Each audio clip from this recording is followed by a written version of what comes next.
5월에는 참 귀한 행사가 몰려 있습니다. 우리 어린이 주일도 있고 또 우리 어버이 주일도 있고, 그래서 다음 주가 우리 교회 창립 주일인데요. 오늘 어린이 주일 또 어버이 주일 다 모아 가정 주일로 함께 예배합니다. 특별히 우리 교회 학생들 함께 예배하게 되어서 너무 감사합니다. 얼굴의 표정들이 그렇게 밝질 않아요. 야, 언제 끝나냐? 12시 안에 끝날 것 같아요. 희망을 가지시기 바랍니다. 끝납니다. 12시 안에 끝나요. 여러분 그 반 고흐라고 들어보셨습니까? 네덜란드 출신의 화가입니다. 후기 인상파로 그 서양 미술사에 가장 영향력 있는 화가로 알려져 있습니다. 이 작품은 고흐가 그린 자화상이라는 그림입니다. 고흐의 대표작이라 할 수 있는 그 예술적 가치가 아주 높은 그러한 작품으로 평가되고 있습니다. 고흐는 생전에 약 30점 이상 자화상을 남겼다라고 이야기합니다. 그런데 그의 대표작 가운데서도 이 푸른 배경의 자화상, 이것은 현대 자화상의 모범으로 평가되고 후대 화가들에게도 아주 직접적인 영향을 주었다고 합니다. 저는 그림을 볼 줄 모르지만 이 그림에 대한 평가를 좀 보니까 고요하면서도 긴장감 있는 붓질과 또 그의 심리적인 이 불안을 표현하는 그 배경의 그 소용돌이, 이런 무늬는 그의 정신적인 고통과 또 내면의 분열을 화폭에 잘 녹여내어 감정의 해부학이다라고 불릴 정도로 깊은 내면을 표현한 것으로 평가되고 있습니다. 자, 그런데 사실 고흐는 생전에는 사람들의 주목을 받지 못했다고 합니다. 그가 젊은 나이에 세상을 떠나고 난 이후에야 비로소 그의 천재성을 알아보고 또 그 고흐의 동생이었던 테오의 아내 요하나에 의해서 그의 진가가 재조명되기 시작합니다. 그는 생전에 2000여 점의 작품을 그렸는데 단 한 점만이 판매되었다고 합니다. 이 붉은 포도밭이라고 하는 이 그림인데요, 당시에는 이 그림이 오늘 우리나라 돈으로 약 한 수십만 원 정도에 불과했다고 합니다. 당시 사회는 이 고흐의 작품을 지나치게 거칠고 또 기이하고 완성도가 낮다라고 평가하고 사람들이 여기에 큰 관심을 갖지 않았는데, 고흐가 죽고 나서 그의 예술 세계가 다시 재조명되면서 많은 사람들의 관심이 집중되고, 이것이 이제 예술적 가치, 예술 작품이지만 화폐 가치로 약 1,300억 이상의 가치를 지녔다라는 그런 평가까지 하는 그런 작품이 되었어요. 생전에는 사람들의 주목을 받지 못했는데 고흐가 세상을 떠나고 나서 그의 위대한 그 예술 세계가 집중 조명되게 되는 것입니다. 그래서 그의 여러 작품들이 있습니다. 붓꽃, 또 해바라기, 이런 많은 작품들이 있어요. 저는 이 이야기를 전하면서 오늘 우리의 그 정말 내가 가지고 있는 소중한 보물이 있는데 그 보물의 가치를 잘 모르고 살아가는 것들이 있지 않는가 하는 것입니다. 그 가운데 하나가 뭘까요? 가정. 이 가정이라고 하는 정말 세상에서 가장 귀한 보물. 여러분, 이 세상에서 가장 위대한 작품은요, 바로 우리의 가정입니다. 창세기 2장에 하나님은 인간에게 첫 번째 축복을 주셨는데 그게 바로 가정의 축복입니다. 아담을 창조하시고 그 갈빗대로 하와를 만드시고 둘을 통해서 가정을 이뤘어요. 친히 하나님께서 세우신 기관이 바로 이 가정이라고 하는 공동체입니다. 이 가족은 우리의 삶에 가장 깊이 들어와 있는 존재입니다. 그런데 사람들은 이 익숙한 것에 그 소중함을 자주 잊고 사는 경향이 많은 것 같아요. 매일 식탁을 차려주는 그 어머니, 또 아내, 또 무뚝뚝하지만 또 열심히 현장에서도 일해 가시는 우리의 아버지, 또 우리의 할머니, 할아버지, 때로는 다투게 하지만 언제나 내 곁에 있는 그 형제, 자매, 그 모든 존재들이 우리의 인생의 그 근간이지만 우리가 그 소중함을 잊을 때가 많은 것 같아요. 너무 가까이 있다 보니까, 너무 당연하게 여겨서 우리는 늘 영원할 것 같아요. 늘 곁에 있을 것 같아요. 그런데 어느 순간 가정의 소중함을 깨닫게 되는 때가 옵니다. 집을 떠나서 혼자 살아갈 때, 또 형제 자매가 이제 결혼하거나 또 먼 곳으로 이제 흩어졌을 때, 혹은 이 부부의 그 위기를 겪을 때, 이러한 위기들이 찾아올 때 우리는 그때, 또 사랑하는 이들이 나를 떠났을 때, 그때 우리는 우리 인생의 이 가족들이 얼마나 소중한 존재인가를 깨닫게 되는 때가 오는 것입니다. 삶이 어려움 앞에 서게 되고, 그때야 우리의 그 웃음소리들, 우리 함께 먹던 그 식탁의 교제, 함께 울던 우리의 그 아픈 시간들도 참 우리에게 소중한 시간이었다라는 것을 우리가 깨닫게 되는 것입니다. 여러분, 가족은 하나님께서 우리에게 허락하신 첫 공동체예요. 우리가 세상이 무너져도 우리가 돌아갈 곳이 있습니다. 그것이 바로 가족인 것입니다. 누군가 나를 조건 없이 품어줄 수 있는 곳이 있습니다. 그것이 바로 사랑하는 가족입니다. 이것이 가족의 위대함인 것입니다. 여러분, 곁에 있을 때 마음껏 사랑하시기를 바랍니다. 아직 기회가 있을 때에 표현하시기를 바랍니다. 가족은 나중에 후회하며 떠올릴 대상이 아니라 지금 품고 감사해야 될 나의 가장 소중한 보물인 줄 믿습니다. 그 소중한 보물을 잘 간직하심으로 여러분의 삶이 행복할 수 있기를 바랍니다. 하나님, 우리의 가정이 행복하기를 원하세요. 자, 우리의 가정이 어떻게 행복한 가정을 이룰 수 있을까? 그것은 바로 오늘 말씀의 1절입니다. 여호와를 경외하며. 우리의 가정이 행복하기 위해서, 가정의 그 소중한 보물을 잘 지키고 행복함을 가져가기 위해서 우리가 정말 중요한 것은 바로 하나님을 경외하는 일이라 하는 것을 성경은 우리에게 말씀하고 있어요. 여러분, 하나님을 경외한다는 것이 무엇일까요? 첫째는 하나님을 경외함은 순종입니다. 따라해 볼까요? 하나님을 경외함은 순종입니다.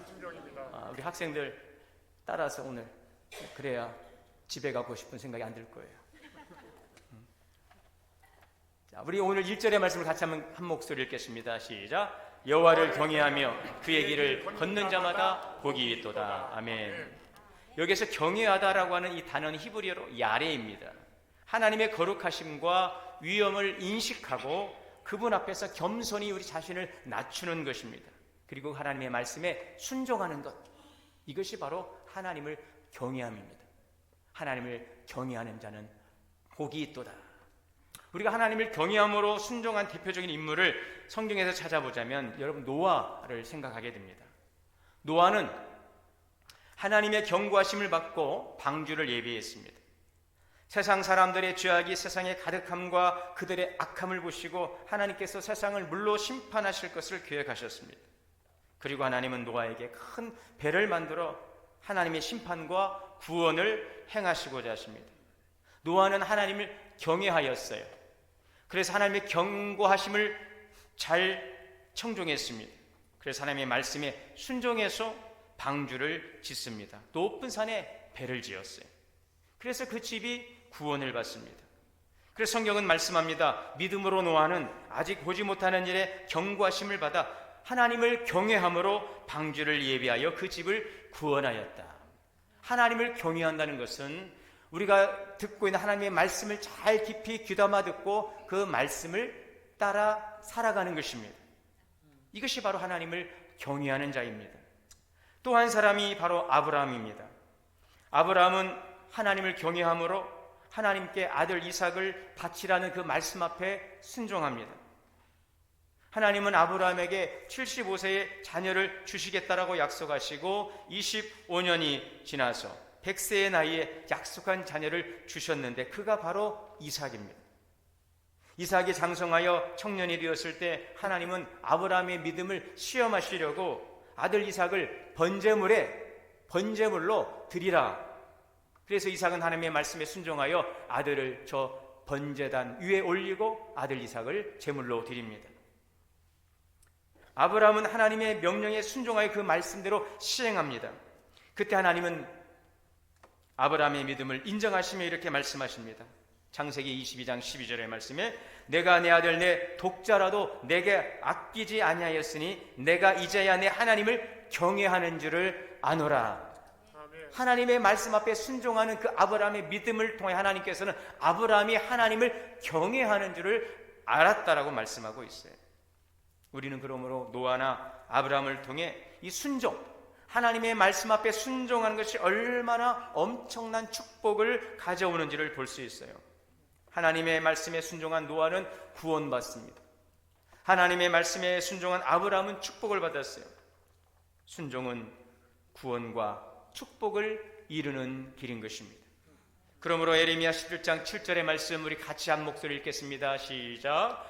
그러나 물을 여호와를 의지하며 여호와를 의뢰하는 그 사람은 복을 받을 것이라. 그는 물가에 심어진 나무가 그 뿌리를 강변에 뻗치고 더위가 올지라도 두려워하지 아니하며 그 잎이 청청하며 가무는 해에도 걱정이 없고 결실이 그치지 아니함 같으리라. 아멘. 여러분, 우리 인간의 성공이 어디에 있습니까? 우리의 참된 행복이 어디에 있습니까? 우리의 안전과 축복이 누구로부터 말미암는 것입니까? 바로 하나님 뜻을 따라 순종하는 길임을 기억하시기를 바랍니다. 하나님을 붙잡는 것이 복입니다. 하나님께 붙들림 받는 것이 복입니다. 오늘 내가 이 자리에 올 수 있도록, 내가 신앙생활을 할 수 있도록 나를 붙잡아주고 붙들어 주시는 부모님이 계신 것이 큰 축복입니다. 그러한 친구가 있는 것이 큰 축복입니다. 오늘 여러분들이 그러한 축복의 통로가 되시기를 바랍니다. 하나님을 경외함으로 이 복을 받아 누리시기를 바랍니다. 둘째는 하나님을 경외하는 것은 악을 미워하는 것입니다.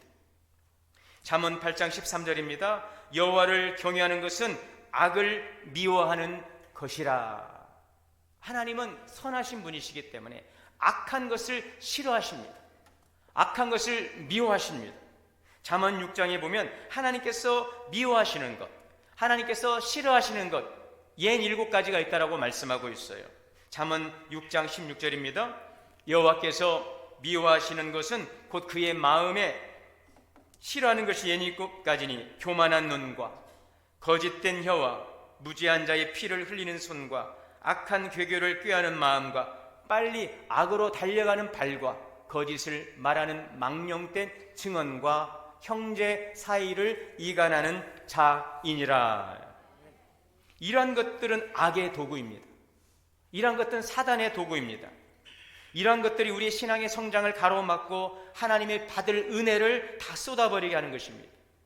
이러한 것들이 그리스도인의 신앙의 정체성을 흔들고 하나님의 영광을 가리게 하는 것입니다. 우리 안에 이러한 더러운 악이 존재함으로 우리는 더 이상 신앙의 발전과 성장을 기대할 수 없습니다. 이러한 것들을 처리하지 못하고 신앙생활을 하다 보면 우리는 바리새인보다 더 위선적이고 악한 종교인이 될 것입니다. 그 공동체는 내부적으로 부패하며 병들고 썩게 될 것입니다. 하나님을 경외하는 사람은 악을 미워합니다. 하나님을 경외하는 사람은 악을 멀리합니다. 하나님을 경외하는 사람은 내 속에 있는 더럽고 냄새나는 악을 처리하는 사람이에요. 이러한 것들이 우리 안에서 쓴물을 내고 그 물이 흘러 넘쳐서 주위를 오염시키고 그 땅을 병들게 하는 것을 경계하는 것입니다. 우리 신앙생활의 목적은 여러분 물론 복을 받아야 되겠으나 복을 받는 길로 가면 복은 따라오게 되는 것입니다. 우리 그러므로 예수님을 닮아가시기를 바랍니다. 하나님이 싫어하는 악을 멀리하시기를 바랍니다. 그러면 우리는 하나님을 경외하는 복을 받아 누릴 것입니다. 여러분 교만한 마음을 버리고 겸손한 마음을 가지시기를 바랍니다. 거짓된 마음을 버리고 진실한 말을 하도록 힘쓰시기를 바랍니다. 피를 흘리는 손의 일을 버리고 사랑과 섬김의 일을 행하시기를 힘쓰시기를 바랍니다. 악한 계교를 꾀하는 마음을 버리고 선하고 아름다운 마음을 갖기를 힘쓰십시오. 악으로 달려가는 발걸음을 멈추고 선을 행하여 달려가는 복된 발걸음이 되기를 힘쓰시기를 바랍니다. 자꾸 거짓을 말하고 망령된 증언을 하는 자가 되지 말고 진실을 말하고 진리를 증언할 수 있기를 바랍니다. 형제를 이간하는 말과 행위가 아니라 위로와 소망의 말, 그런 행함을 통해서 진실로 하나님을 경외하는 성도들이 되시기를 바랍니다. 로마서 12장 2절입니다. 우리 같이 한번 읽겠습니다. 시작. 너희는 이 세대를 본받지 말고 오직 마음을 새롭게 함으로 변화를 받아 하나님의 선하시고 기뻐하시고 온전하신 뜻이 무엇인지를 분별하도록 하라. 오늘 결단하세요. 하나님, 오늘 이 순간부터 정말 하나님께서 보실 때 선하구나라고 인정받는 삶을 살겠습니다. 아멘을. 저는 아멘은 줄 알았더니